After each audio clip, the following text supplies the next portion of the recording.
అగ్ని. ఋగ్వేదంలో ప్రముఖమైనటువంటి రెండవ దేవత అగ్ని. ఇందాక మనం ఇంద్రుని గురించి చెప్పుకునేటప్పుడు ఋగ్వేదంలో ఉన్నటువంటి రుక్కులలో మొత్తం 1028 రుక్కులు ఉన్నాయి అని గతంలో మనం చెప్పుకున్నాం. వీటిలో 1/4 వంతు పైగా, అంటే దగ్గరగా 300 రుక్కుల వరకు ఇంద్రుని గురించి చెప్పారు అన్నాం. ఆ తర్వాత ఎక్కువ సూక్తాలు చెప్పినటువంటివి అగ్ని. సుమారు 200 సూక్తాల్లో అగ్నిదేవుణ్ణి స్తుతించడం జరిగింది. అయితే ఈ అగ్నిని ఎక్కువగా పేర్కొనటం చేత ఇతడు ఘృతపృష్ఠుడు, ఘృతముఖుడు, జ్వాలాసికుడు, కపిలమైనటువంటి గడ్డం కలిగినటువంటి వాడు, పదునైనటువంటి దవడలు కలిగినటువంటి వాడు, బంగారు పండ్లు కలిగినటువంటి వాడు, జ్వాలాముఖం కలిగినటువంటి వాడు, ఇలా ఈ సూక్తాల్లో చెప్పడం జరిగింది. కాబట్టి అగ్ని యొక్క రూపం ఏమిటి అంటే ఈ సూక్తాలలో ఇలా చెప్పారు. ఇతడు దేవసపుత్రుడుగా, ద్వావాపృథుల యొక్క పుత్రుడిగా ఈ వేదంలో కీర్తించబడ్డాడు. దేవతలందరూ కూడా మానవుల కోసం ఇతన్ని పుట్టించినట్టుగా మనకి చెప్పడం జరుగుతూ ఉన్నది. ఇంద్రుడు, అగ్ని ఇద్దరు కూడా కవల పిల్లలు అనే విషయాన్ని గతంలో కూడా మనం చెప్పుకున్నాం.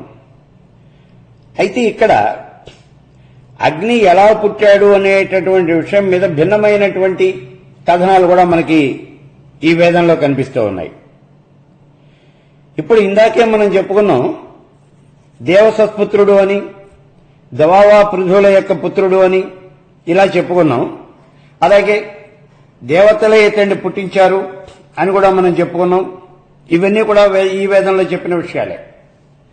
అయితే అరణిని మధించడం చేత అగ్ని పుట్టాడు అని ఋగ్వేదంలో చెబుతూ ఉన్నారు. ఇక్కడే అగ్నికి తల్లిదండ్రులుగా అరణి మధించడానికి ఉపయోగించే కర్రలు ఉన్నాయి చూడండి, ఆ కర్రలు రెండు కూడా వర్ణించబడ్డాయి. ఈ అగ్నిదేవుడు పుట్టగానే తల్లిదండ్రుల్ని భక్షిస్తాడు అని చెబుతూ ఉన్నాడు. ఎందుకంటే ఎప్పుడైతే ఈ అరణ్య మథనం చేశామో అప్పుడు అగ్ని పుట్టింది. అగ్ని పుట్టగానే ఈ కర్రలు రెండు కూడా కాలిపోతాయి. అందుకనే తల్లిదండ్రుల్ని భక్షిస్తాడు అని కూడా చెప్తూ ఉన్నాడు. అయితే ఇతడు 10 మంది స్త్రీల చేత, వాళ్ళ యొక్క వేళ్ల చేత సృష్టించబడ్డాడు అని కూడా చెప్తూ ఉన్నారు. ఒరిపిడి పుట్టడం వల్ల, అంటే ఒరిపిడి చేత ఇతడు జన్మించాడు. కింద ఒక కర్ర, పైన ఒక కర్ర పెట్టి మనం అరణి మథనము అంటాం. మనకి తెలుస్తుంది, యజ్ఞయాగాది క్రతువులు చేయడానికి వచ్చినప్పుడు అరణి మధిస్తారు. కింద ఒక కర్రను పెట్టి దాని మీద ఇంకో కర్రను పెట్టి వీళ్ళు వేదంలో చెప్పినటువంటి మంత్రాలు చదువుతూ దాన్ని అటు ఇటు తిప్పుతారు. పైన ఉన్నటువంటి కర్రను గిరా గిరా గిరా గిరా తిప్పుతారు. అలా తిప్పటం చేత అక్కడ నిప్పు రవ్వలు అనేవి వస్తాయి. ఆ వచ్చినటువంటి నిప్పు రవ్వల్ని కొబ్బరి పీచులాంటి పదార్థంతో అంటించి ఇప్పుడు ఆ అగ్నిహోత్రంతోనే యజ్ఞయాగాది క్రతువులన్నీ కూడా చేయటం జరుగుతుంది. ఇలా ఒరిపిడి చేత పుట్టించబడ్డాడు. కాబట్టి ఈయన సహస్రస్పృత్రుడు అని చెప్పబడుతూ ఉన్నది. ఇలాగే జలంలో కూడా అగ్ని పుట్టాడు అని చెప్తూ ఉన్నారు మనకి. జలంలో అగ్ని ఎలా పుట్టాడు అంటే బడబాగ్ని అని మనం అంటూ ఉన్నాం. సముద్ర గర్భంలో అగ్ని ఉన్నది అని చెప్తూ ఉన్నాం. అందుకే అగ్ని జలగర్భంలో ఉన్నది, జలాలలో దాగి ఉన్నది, ఇలా చెబుతూ ఉండటం జరిగింది. సరస్సులో పెరిగినటువంటి వృషభము ఈ అగ్ని అని చెప్తూ ఉన్నారు. అలాగే ఈ అగ్నిదేవుణ్ణి ఒక సూక్తంలో హంస అని వర్ణించారు. బలపుత్రుడిగా చెప్పబడేటటువంటి ఈ అగ్నిదేవుడు అపాంసపాత్ అనేటటువంటి పేరుతో స్తుతించబడుతూ ఉన్నాడు. ఇతడు స్వర్గంలో పుట్టినట్టుగా, మనకి చెప్పబడుతూ ఉన్నది. అలాగే ఈ అగ్నిదేవుడు ఆకాశంలో ఉండేవాడు మాతరిశ్వడు అనేటటువంటి దేవత చేత భూలోకంలోకి తీసుకురాబడ్డాడు అని చెబుతూ ఉన్నది ఋగ్వేదంలో ఉన్న ఒక సూక్తం. సూర్యుడు కూడా అగ్నికి రూపాంతరమే అని చెబుతూ ఉన్నది వేదం. వర్షంలో పుట్టినటువంటి అగ్ని దివ్యమైనటువంటి పక్షిగా, ఆకాశంలో తిరిగే గద్దగా ఇలా చెప్పబడ్డాడు. ఇది ఋగ్వేదంలో. అయితే పౌరాణికంలోకి వచ్చేటప్పటికి అగ్ని యొక్క పుట్టుక అనేది వేరేగా చెప్పబడి ఉంటుంది. స్కాంద పురాణంలో చూడండి, విశ్వానరుడు అనేటటువంటి బ్రాహ్మణుడు పుత్రుడు కావాలి అని చెప్పేసి ఆయన శివుని గురించి బ్రహ్మాండమైన తపస్సు చేశాడు. అప్పుడు శివుడు ప్రత్యక్షమై నీ కుమారుడు కలుగుతాడు అని చెప్పి వరం ఇచ్చాడు. ఆ వరప్రభావం చేత ఈ విశ్వానరుడి యొక్క భార్య ఆవిడ కాస్త గర్భవతి అయింది. 12 కొడుకును కూడా కన్నది. దేవతలంతా వచ్చి ఈ బాలకుడికి వైశ్వానరుడు అని పేరు పెట్టారు. అలా పేరు పెట్టి 12వ ఏట ఇతనికి ప్రాణగండం ఉన్నది అని చెప్పారు దేవతలు. దాంతో భయపడ్డాడు తండ్రి. ఈ పిల్లవాడు తండ్రికి ధైర్యం చెప్తాడు, నువ్వేం భయపడద్దు, నేను ఈశ్వరుడి యొక్క వరం వల్ల పుట్టాను అని చెప్తూ ఉన్నావు కదా, ఇప్పుడు వెళ్లి ఆ ఈశ్వరుడినే నేను ప్రార్థిస్తాను, ఆ ఈశ్వరుడే నన్ను రక్షిస్తాడు అన్నాడు. అలాని వెళ్లి కాశీనగరానికి వెళ్లి గంగానది ఒడ్డున కూర్చుని ఈశ్వరుణ్ణి తపస్సు చేస్తాడు, ఘోరమైన తపస్సు చేస్తాడు. ఈ మధ్యలో ఇంద్రుడు వచ్చాడు ఇక్కడికి. ఈశ్వరుని గురించి ఈ బాలకుడు తపస్సు చేస్తుంటే ఇంద్రుడు ప్రత్యక్షం అవుతాడు. నీకేం వరం కావాలో కోరుకో, నేను ఇస్తాను అన్నాడు ఇంద్రుడు. దాంతో ఈ పిల్లవాడి కోపం వస్తుంది. అసలు నువ్వెవరు అన్నాడు. నేను ఇంద్రుణ్ణి, నిన్నెవడు పిలిచాడు అన్నాడు ఈ బాలకుడు. నేను శివుని గురించి కూడా తపస్సు చేస్తూ ఉన్నాను, నువ్వెందుకు వచ్చావు, నిన్నెవరు పిలిచారు, నువ్వు వెళ్ళిపో ఇక్కడి నుంచి అన్నాడు. నువ్వు నాకు వరం ఇచ్చేదేంటి, పో ఉత్తలకి అన్నాడు. దాంతో ఇంద్రుడికి బాగా కోపం వస్తుంది. తన వజ్రాయుధంతో దెబ్బేశాడు. ఈ పిల్లవాడు కాస్త సృహ తప్పి కింద పడిపోయాడు. అప్పుడు ఈశ్వరుడు వచ్చి ఈ పిల్లవాడిని స్వస్థుడయ్యేటట్టుగా చూసి, అంటే వాడు ఈ స్పృహ వచ్చేటట్టుగా చేసి, నాయనా నువ్వు చిరాయువుగా ఉండవలసింది అన్నాడు. అలా దీర్ఘాయుష్మంతుడివై అగ్నిలోకానికి అధిపతివి కావలసింది అన్నాడు. అంటే ఈ పిల్లవాడిని అగ్నిలోకానికి అధిపతిగా చేశాడనమాట. ఇదంతా కూడా స్కాంద పురాణంలో మనకి చెప్పబడింది. కాబట్టి అగ్నిదేవుడి యొక్క జననాన్ని గురించి అనేకమైనటువంటి కథలున్నాయి. ఋగ్వేదంలో చెప్పినటువంటి ఇది మాత్రం ఇది. సరే, ఇక్కడ ఈ విధంగా 3 స్థానాల్లో అగ్ని పుట్టాడు. కాబట్టి 3 రకాలైనటువంటి ప్రకాశాలు కలిగినటువంటి వాడు, 3 శిరస్సులు కలిగినటువంటి వాడు, 3 శరీరాలు కలిగినటువంటి వాడు, 3 స్థానాలు కలిగినటువంటి వాడు, ఇలా వర్ణించబడ్డాడు ఈ అగ్నిదేవుడు. సర్వ ప్రపంచాన్ని భూమి ఆకాశము ఇలా విభజించినప్పుడు ద్విజన్మ అని పిలువబడ్డాడు అని చెబుతూ ఉన్నాయి కొన్ని సూక్తాలు.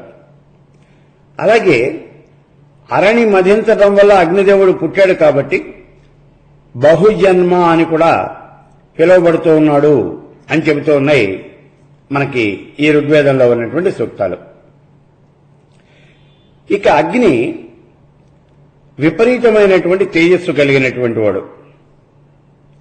ఈ అగ్ని యొక్క తేజస్సు సూర్యుడి యొక్క తేజస్సుతో, సంధ్యా ప్రకాశంతో, మెరుపు యొక్క కాంతితో సమానంగా ఉంటుంది అని చెబుతోంది వేదం. అంత కాంతివంతమైనటువంటి వాడు.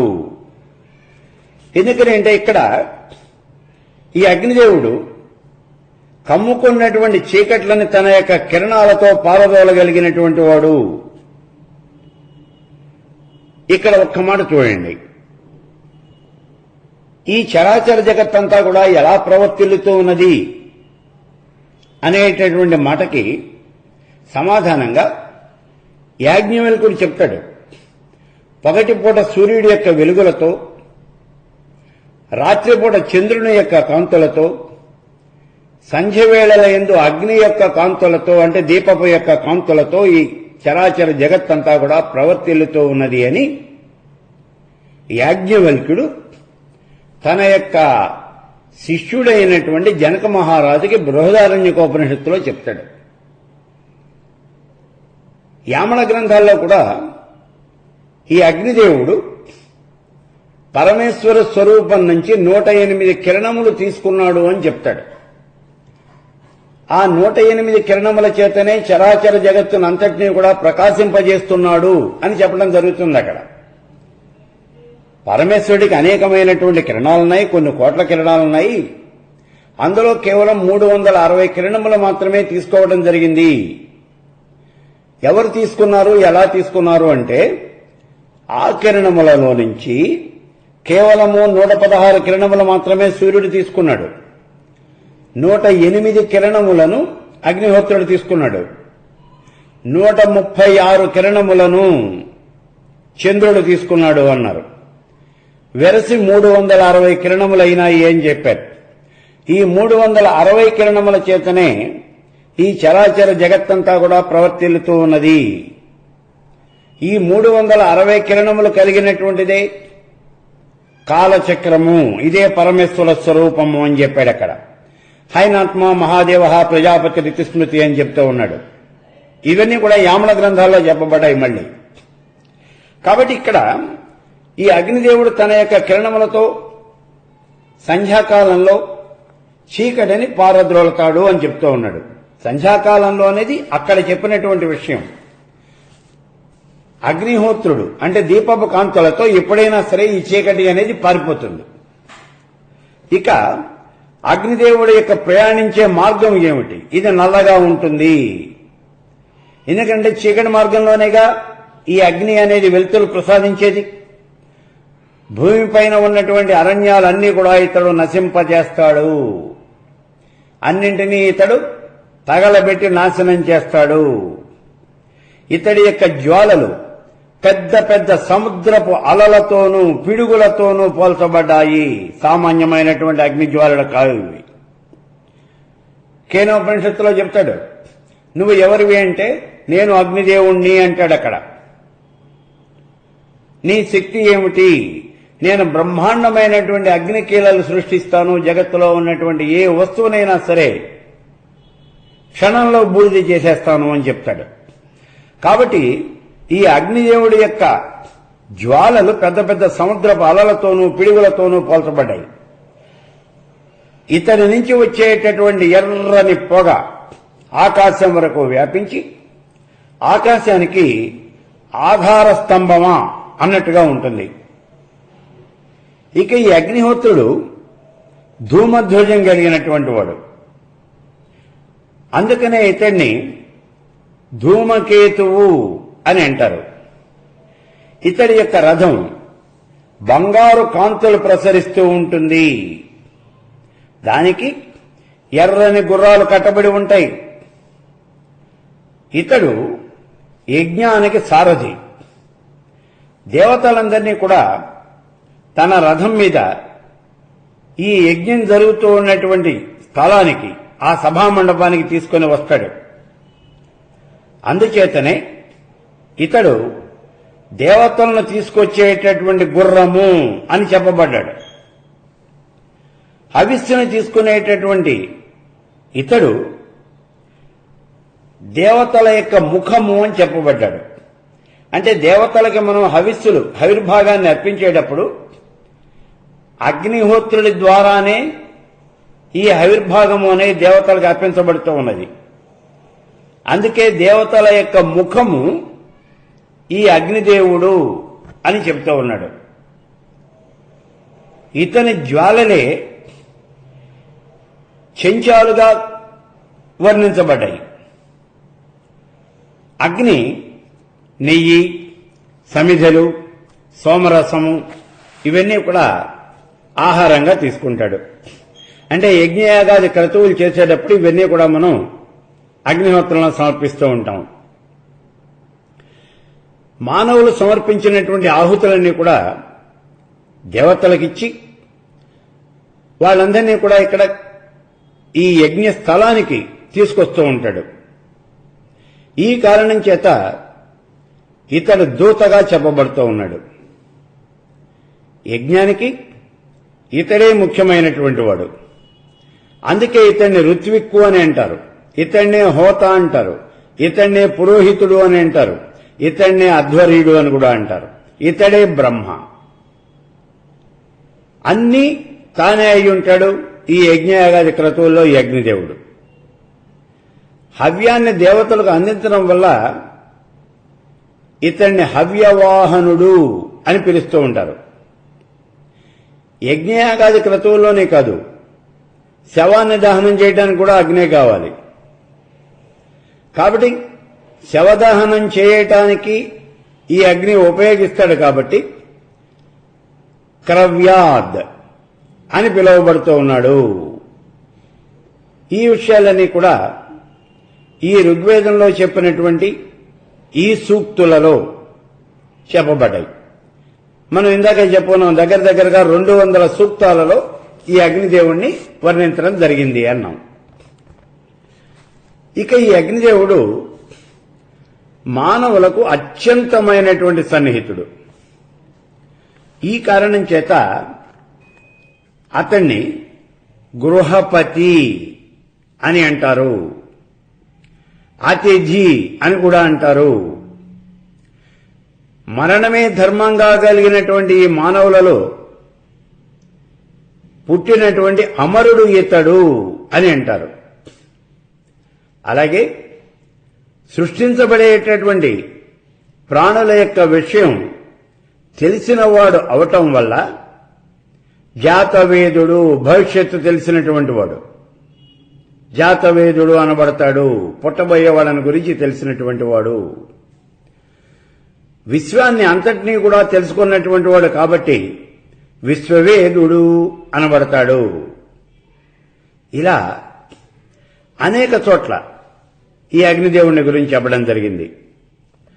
భక్తుల్ని రక్షిస్తూ ఉంటాడు, వారు కోరినటువంటి వరాలన్నీ కూడా ఇస్తూ ఉంటాడు. అలా చేయటం అనేది ఇతని యొక్క కర్తవ్యం. గృహ సౌఖ్యం, ఆయుర్దాయం, సిరి సంపదలు, భోగభాగ్యాలు ఇవన్నీ కూడా ఇతడు ఇచ్చేటటువంటి వరాలు. అంటే లౌకికమైనటువంటి కోరికలన్నీ కూడా తీరుస్తూ ఉంటాడు. తన భక్తుల చేత ఇతడు తల్లిగా పిలువబడుతూ ఉంటాడు, తండ్రిగా పిలువబడుతూ ఉంటాడు, సోదరుడిగా, పుత్రుడిగా అన్ని రకాలుగాను భావించబడుతూ ఉంటాడు. దేవతలందరినీ కూడా తన యొక్క మహాత్మ్యం చేత అతిక్రమించినటువంటి ఈ అగ్నిదేవుడు ఋగ్వేదంలో చెప్పబడినటువంటి దేవతలలో చాలా ప్రముఖమైనటువంటి స్థానాన్ని పొంది ఉన్నాడు. అందుకే ఋగ్వేదంలో మనం ఇందాక చెప్పుకున్నట్టుగా దగ్గరగా 200 సూక్తాలలో ఈ అగ్నిదేవుణ్ణి స్తుతించడం జరిగింది. సోముడు. ఇక 3వ దేవత సోముడు. ఇతడు ఈ ఋగ్వేదంలో 9వ మండలం ఇందులో పూర్తిగా చెప్పబడ్డాడు. అలాగే ఇతరమైనటువంటి మండలాల్లో 6 సూక్తాల్లో ఈ దేవత వర్ణించబడ్డాడు. ఋగ్వేదంలోని కర్మకాండకి సోమరసానికి మిక్కిలి దగ్గర సంబంధం అనేది ఉంది. అందువల్ల ఈ సోమరసం, దీనికి అధిదేవత అయినటువంటి సోముడు ఋగ్వేదంలో చాలా బాగా వివరించబడ్డారు. ఇప్పుడు మనం సోముడు అనే దేవతను గురించి చెప్పుకుంటూ ఉన్నాం. సోమలత, సోమరసాలు ఇవే దేవతగారు రూపొందించబడి ఇక్కడ ఈ ఋగ్వేదంలో వర్ణించబడ్డాయి అని పాశ్చాత్యులంతా కూడా చెప్తూ ఉన్నారు. ఇక్కడ విచిత్రం ఏమిటి అంటే ఇతర దేవతల యొక్క శరీరాలన్నీ కూడా, శరీరముల యొక్క అవయవాలు అన్నీ కూడా వర్ణించారు వేదంలో. కానీ ఇక్కడ ఈ సోముడు అనేటటువంటి దేవత యొక్క శరీరం గాని అతడి యొక్క అవయవాలు గాని ఏవి కూడా వర్ణించాల. ఇతడికి అనేకమైనటువంటి కళ్ళున్నాయి అని మాత్రం చెప్పాడు. ఇతడు సహస్రాక్షుడు అని అంటారు. ఇంద్రుడి యొక్క వీరకృత్యాలన్నీ కూడా సోమపానం వలన జరిగినటువంటివేను అని గతంలోనే మనం చెప్పుకున్నాం ఇంద్రుని గురించి చెప్పేటప్పుడు. ఇంద్రుడికి అంత బలం ఎక్కడి నుంచి వచ్చింది అంటే సోమరసాన్ని పానం చేయటం వల్ల అని చెప్పుకున్నాం. వృత్రాసురుని సంహరించడానికి 3 చెరువుల సోమరసాన్ని తాగాడు అన్నారు ఇంద్రుడు. కాబట్టి ఇక్కడ ఈ సోమపానం వల్లే వాళ్ళందరికీ ఈ బలం అనేది వచ్చింది. కాబట్టి ఈ సోముడు అనేటటువంటి దేవత ఇంద్రుడి యొక్క ఆత్మ అని చెప్తూ ఉన్నారు. అసలు ఈ సోముడు అనేటటువంటి దేవత యుద్ధం చేయడం కోసమే పుట్టాడు అని చెప్తూ ఉన్నారు. వీరులందరిలోకి కూడా ఇతను చాలా గొప్ప వీరుడు అని చెప్తూ ఉన్నారు. అపజయము అనేది ఎరగనటువంటి వాడు. రాక్షసుల్ని గాని దుర్మార్గుల్ని గాని దుష్టుల్ని గాని అందరినీ కూడా సంహరించేటటువంటి వాడు ఈ సోముడు అనే దేవత.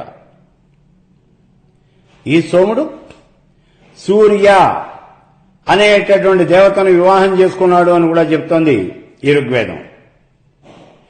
వైదిక కాలం తర్వాత ఈ సోమ అనేటటువంటి ఈ పదం కాస్త చంద్రుడికి తగిలించబడింది. ఇప్పుడు మనకి సోముడు అంటే చంద్రుడు అనే అర్థం. ఇది వైదిక కాలం తర్వాత వచ్చినటువంటి విషయము అని కొందరు పండితులు అభిప్రాయపడుతూ ఉన్నారు. ఈ సోముడు లతారూపుడు అంటే సోమలత ఇది. కాబట్టి సోముడు లత రూపం కలిగినటువంటి వాడు. అందుచేత ఇతడు వనస్పతి అని ఇతర దేవతల్లాగా కాకుండా ఇతడు అలా శరీరం ధరించి ఉండడు అని ఇలా చెప్పడం జరుగుతున్నది. ఇతడు కూడా అందరికి మళ్ళీనే పాలకుడు. ఇక సోమరసం ఔషధ రూపము అని చెప్పబడుతూ ఉన్నది. దివ్యమైనటువంటి ఔషధం అది. ఈ సోమరసాన్ని గనక తాగినట్లయితే శరీరానికి మంచి ఆరోగ్యము, కాంతి, బలము, శరీరం కాస్త వజ్రకాయం అవుతుందని ఇలాంటివన్నీ కూడా వేదంలో చెప్పడం జరిగింది. అందుచేత ఈ సోమదేవత గుడ్డి వాళ్ళకి దృష్టిని ఇస్తాడు అని, అవయవాలు లేనటువంటి వాళ్ళకి ఈ సోమరసాన్ని గనక పానం చేస్తే అవయవాలు వస్తాయి అని మనకి చెప్పబడుతూ ఉన్నది. అంటే సోముడు అనేటటువంటి ఈ దేవత ఇవన్నీ కూడా ఇస్తాడు అని చెప్తూ ఉన్నది వేదం. ఇతడు మానవ శరీరాన్ని రక్షించడం కోసమే వచ్చినటువంటి వాడు. సుదీర్ఘమైనటువంటి ఆయుర్దాయాన్ని ఇవ్వటం ఇతడి చేతిలోనే ఉంది. అసత్యము దీన్ని పూర్తిగా రూపుమాపి సత్యాన్ని రక్షించడము అనేటటువంటిది ఈ సోమదేవత యొక్క విధి. సోమరసం గనక తాగినట్లయితే ఆ మరుక్షణంలోనే మూగవాడు మాట్లాడగలుగుతాడు. అందుచేతనే ఈ సోమరసం అంతా కూడా చాలా ప్రముఖమైనటువంటిది అని చెప్తారు. ఈ కారణం చేతనే ఈ సోముడు అనేటటువంటి దేవత వాచస్పతి అని పిలువబడుతూ ఉన్నాడు. వాచస్పతి అంటే మనం సరస్వతీదేవికి, బ్రహ్మకి, వాళ్ళందరికీ కూడా పర్యాయ పదాలుగా వాడుతూ ఉంటాం మనం. బ్రహ్మణస్పతి, వాచస్పతి, అలాగే బృహస్పతి. బృహస్పతి అంటే గురువు. ఇతడు ప్రజ్ఞకు అధిపతి, రుక్కులకు జనకుడు, నాయకుడు, ప్రచారకుడు, ఇలా చెబుతూ ఉన్నది ఈ వేదం. ఈ సోముడు అనే దేవత కవులకు నాయకుడు, ఋత్విక్కులకు కూడా ఋత్విక్కు, యజ్ఞానికి ఆత్మ. తన యొక్క దివ్యమైనటువంటి దృష్టితో ప్రాణులందరినీ కూడా పరిశీలించగలిగినటువంటి వాడు ఈ సోముడు అనే దేవత. తనను ఎవరైతే సేవిస్తూ ఉన్నారో వాళ్ళందరికీ కూడా ఆవులు, గుర్రాలు, ఏనుగలు, రథాలు, బంగారం, స్వర్గం, జలం ఏం కావాలంటే అవి వాళ్ళు కోరినటువంటి కోరికలని కూడా తీరుస్తూ ఉంటాడు. వాడు ఏది అడిగినా అది చేస్తూ ఉంటాడు. ఒకటేమిటి అసలు అంటే లౌకిక సంబంధమైనటువంటివి, ఇహానికి సంబంధించినటువంటి కోరికలన్నీ కూడా తీరుస్తాడు. శత్రు సంహారం చేయమంటే నీ యొక్క శత్రువులందరినీ కూడా సంహరించి నేను రక్షిస్తాడు. యజ్ఞంలో ఉపయోగించేటువంటి సోమరసాన్ని ఎలా తీయాలి ఈ విషయం కూడా ఋగ్వేదంలో చెప్పడం జరిగింది. ఒక్క నిమిషం పాటు మనం ఇక్కడ ఆగి ఎలాగూ ఈ సోముడు అనే దేవతని గురించి చెప్పుకుంటూ ఉన్నాం కాబట్టి సోమరసాన్ని ఎలా తయారు చేస్తారో కూడా ఒకసారి చూద్దాం. సోమలత అనేది ఇది ప్రత్యేకమైనటువంటి తీగ. దానికి చిన్న చిన్న కొమ్మలుంటాయి. వాటిని అంశువులు అని అంటారు. ఈ చిన్న చిన్న కొమ్మలు రెమ్మలు ఇవన్నీ తీసుకొచ్చి రాళ్లతో చితక్కొడతారు. అప్పుడు వాటి నుంచి ఒక రకమైనటువంటి ద్రవం, ఆ రసం అనేది కారుతుంది.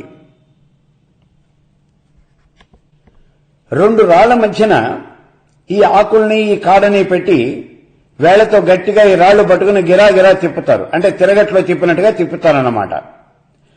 అలా తిప్పితే ఈ రసము అనేది వస్తుంది. అలా నూరగా వచ్చినటువంటిదే సోమరసం. ఈ సోమరసాన్ని ఉన్ని వస్త్రాల్లో వడగడతారు. మామూలు వస్త్రాలతో కాదు, నూలు వస్త్రంతో కాదు, ఉన్నితో తయారు చేసినటువంటి వస్త్రంతో వడగడతారు. ఆ తర్వాత దాన్ని పెద్ద పెద్ద బాణల్లో దాచిపెడతారు. ఇలా దాచిపెట్టినటువంటి ఈ దాడిలలో ఉన్నటువంటి ఈ సోమరసం 10 మంది సేవకుల చేత మళ్ళా అవి శుభ్రపరచడం అనేది జరుగుతుంది. అంటే మళ్లీ వడబోస్తారన్నమాట. ఆ తర్వాత ఈ సోమరసాన్ని నీళ్లలోనూ, పాలల్లోనూ, పెరుగులోనూ, బార్లీలోనూ కలిపి ఆ యజ్ఞాల్లో వాడటము అనేది జరుగుతుంది. అయితే కొన్ని సందర్భాల్లో ఈ సోమరసాన్ని తేనెలో కూడా కలిపి వాడటం అనేది జరుగుతుంది. ఈ సోమరసం తాగినటువంటి వాళ్ళకి అమరత్వము అనేది వస్తుంది. కాబట్టి సోమరసం తాగినటువంటి వాడు అమరుడవుతాడు. అందుకే దీన్ని అమృతము అని కూడా పిలుస్తూ ఉంటారు. ఈ సోమరసము, సోమలత, సోమదేవత ఈ మూడు కూడా అరుణవర్ణం కలిగి ఉంటాయి, హరిత వర్ణాన్ని కలిగి ఉంటాయి అని ఈ వేదం మనకి చెప్తూ ఉన్నది. అరుణవర్ణము, హరితవర్ణము ఈ 2 రకాలైనటువంటి వర్ణాలు కలిగి ఉంటాయి అని ఋగ్వేదం మనకి చెప్తోంది. స్వర్గంలో ఉన్నటువంటి ఈ సోమరసం దివ్యమైనటువంటి ఒక పక్షి చేత భూలోకానికి తీసుకురాబడింది అని వేదం చెప్తోంది.